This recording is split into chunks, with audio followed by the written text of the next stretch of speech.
ভয়াবহ পথ দুর্ঘটনা গোঘাটে। নিয়ন্ত্রণ হারিয়ে লরিকে ধাক্কা মারল যাত্রী বোঝাই বাস। শিশু সহ আহত বেশ কয়েকজন। দাঁড়িয়ে থাকা লরির পেছনে ধাক্কা মারল যাত্রীবাহী বাস, যার ফলে ঘটনায় কমপক্ষে বেশ কয়েকজন আহত হয়েছেন। বুধবার দুপুরে ঘটনাটি ঘটেছে গোঘাটের ভাদুর এলাকায়। জানা গেছে, কোতুলপুর থেকে আরামবাগের উদ্দেশ্যে ফিরছিল যাত্রীবাহী বাস ও মাল বোঝাই লরি। সেই সময় গোঘাটের ভাদুর এলাকায় লরির সামনে চলে আসে একটি গরু। চলন্ত অবস্থায় ব্রেক মারে ওই লরিটি। সেই সময় দ্রুত গতিতে থাকা যাত্রীবাহী বাসটি নিয়ন্ত্রণ হারিয়ে ধাক্কা মারে ওই লরির পেছনে। ঘটনায় আহত হন বেশ কয়েকজন।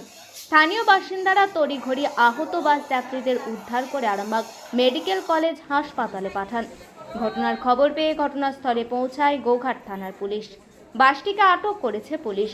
বাস যাত্রীদের অভিযোগ, তারা কিছুই বুঝে উঠতে পারেনি, হঠাৎ করেই এই ঘটনাটা আমরা বুঝতে পারিনি। আমরা রেগুলার বাসে আছি, তারপরে হঠাৎ করে হয়তো আমি মাঝখানে ছিলাম।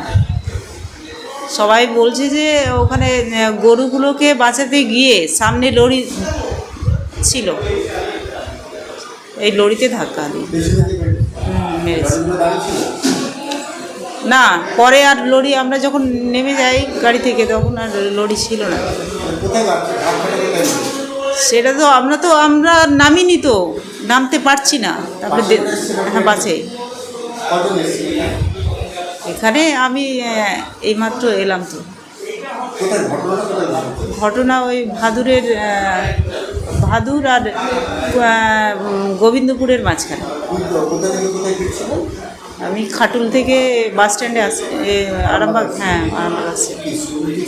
হাই স্কুল টিচার সামন্তখণ্ড। আপনার নাম কি? সীতা মুর্মু।